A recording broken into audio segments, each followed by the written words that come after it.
everything's on the table for the Eagles. I like Howie Roseman at 2 in main character draft, or main character power rankings for the draft. But there can only be one number one. Number 1. MYLES GARRETT. Let's go. We do this every year, but this offseason, the speculation comes with good reason. Weeks ago, the Browns modified MYLES' contract, shifting the option bonus dates aimed at increasing roster flexibility this offseason. Cleveland is adamant that they're not trading their star defensive end, so why would both the player and the team agree to delay a $29.2 million payment? Our very own Dan Graziano believes that the move makes it more likely that the Browns give Garrett a pay raise rather than granting him a trade. And while that makes some sense given the pay disparity between him and Micah Parsons, Cleveland had a decade of Hall of Fame play that has resulted in a grand total of 2 playoff appearances and 1 playoff win. If you can lose with MYLES GARRETT, you can lose without him, especially if that means acquiring the assets needed to find a franchise quarterback. MYLES GARRETT, number 1 on who I want the main characters of the 2026 NFL draft to be. So there's my list. MYLES GARRETT, number 1. Howie Roseman, number 2. Max Crosby, number 3. Jerry Jones, number 4. Ty Simpson, number 5. All right, awesome list. I'm fascinated by this, specifically MYLES GARRETT. Before I tell everybody about how to get WrestleMania on the ESPN app, I want to ask you this question. What's up? Should he be traded by... You just heard Chris Canty drop his list. MYLES GARRETT at number 1. Howie Roseman at 2. Max Crosby 3. Jerry Jones 4. And Ty Simpson 5. But let's be real, the only name that matters here is Garrett. Because Canty just said something that should terrify every Browns fan. Listen again, if you can lose with MYLES GARRETT, you can lose without him. That is the coldest, truest line of this entire draft season. Let me break down why. MYLES GARRETT is a first-ballot Hall of Famer.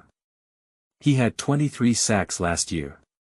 He's the best defensive player on the planet.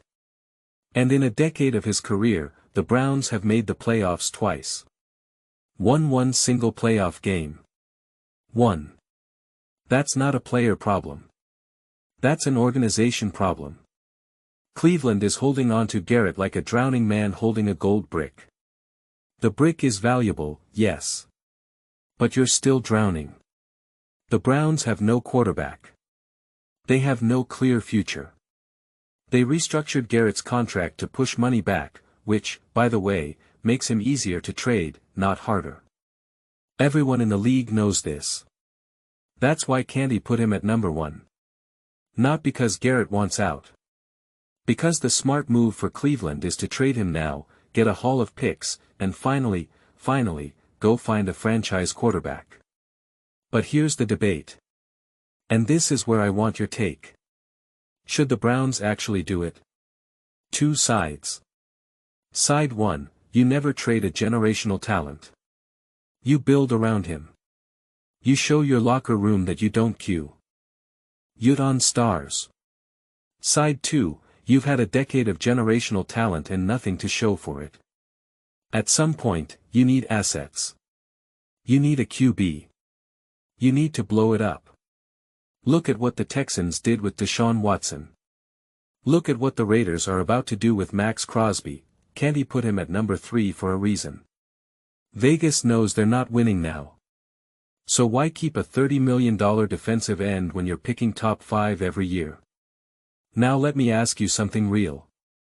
Howie Roseman at number 2, that's spicy. The Eagles GM is a main character because every year he makes a crazy trade. He traded up for Jalen Carter. He stole A.J. Brown. Last week he traded for Dontavian Wicks and Hollywood Brown. The man is addicted to moving chips. If you're an Eagles fan, you love it. If you're a Giants or Cowboys fan, you hate it because he's always 3 steps ahead. And then there's Jerry Jones at number 4. Jerry with 2 first-round picks. The same Jerry who traded Micah Parsons. The same Jerry who said, judge us by the return. The same Jerry who might trade for George Pickens or, wait for it, Max Crosby. Can you imagine Crosby in a Cowboys uniform next to Parsons' replacement? That's nightmare fuel for the NFC East. But the real chaos agent is Ty Simpson at number 5. The Alabama quarterback with 15 career starts. Scouts Incorporated gives him a 73% chance to be a bust. And yet, some team will talk themselves into him in the first round. Why? Because quarterbacks make General Maneg. Heirs do stupid things. Remember Mitch Trubisky? Trey Lance? Anthony Richardson? Same story. Simpson is this year's green room guy. The one who sits there for 4 hours while his dream dies on live TV. And you know what? I can't wait to watch it. So here's my question for you, and I want you to destroy the comments with this. 1. Should the Browns trade Myles Garrett before the draft? Yes or no? 2. Who is the real number 1 main character, Garrett, Howie Roseman, or Jerry Jones? 3. Which team is dumb enough to trade up for Ty Simpson in the top 15? Drop your takes. The best ones I'll read in the next video. And one more thing, if you think the Raiders should trade Max Crosby on draft night before they even pick, smash like. If you think they should keep him, hit subscribe. I need to see where you stand. Let's go.